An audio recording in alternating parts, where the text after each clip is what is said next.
Perkenalkan, nama saya Helmi Taopan, mahasiswa program Studi Ekonomi Pembangunan semester 4, Fakultas Ekonomi dan Bisnis Universitas Nusa Cendana.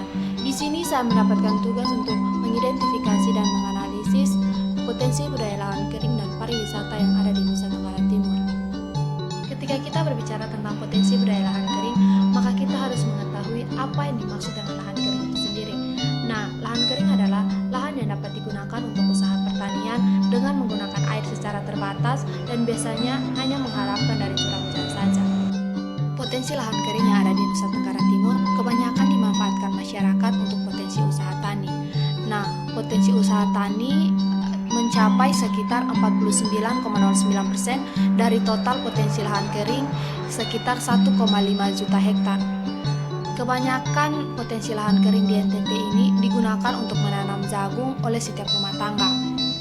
Setiap rumah tangga tani di wilayah Nusa Tenggara Timur terbanyak berada di Kabupaten Timur Tengah Selatan yang berada sekitar 15% dan paling terendah berada di Kabupaten Flores Timur sekitar 4,6%. Sehingga dari aspek produksi jagung di Nusa Tenggara Timur dalam kurun waktu 5 tahun terakhir ini menghasilkan sekitar 588,96 ribu ton dan termasuk sebagai salah satu sentra produksi tingkat nasional.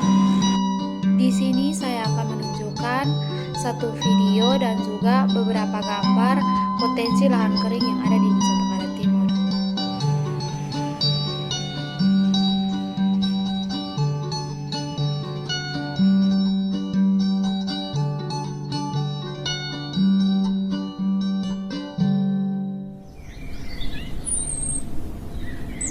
Selanjutnya saya akan membahas tentang potensi pariwisata yang ada di Nusa Tenggara Timur.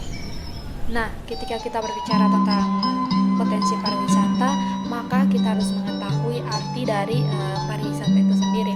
Nah, di sini saya akan mendeskripsikan sedikit mengenai pariwisata. Pariwisata itu merupakan suatu perjalanan yang dilakukan untuk rekreasi atau hiburan. Itu menurut saya. Sedangkan kalau potensi pariwisata yang ada di Nusa Tenggara Timur itu, kita harus mengetahuinya bahwa pariwisata yang ada itu sebagai pendongkrak perekonomian tertinggi di wilayah Nusa Tenggara Timur. Nah, selanjutnya di dalam video saya ini, saya akan menampilkan beberapa potensi atau wisata yang ada di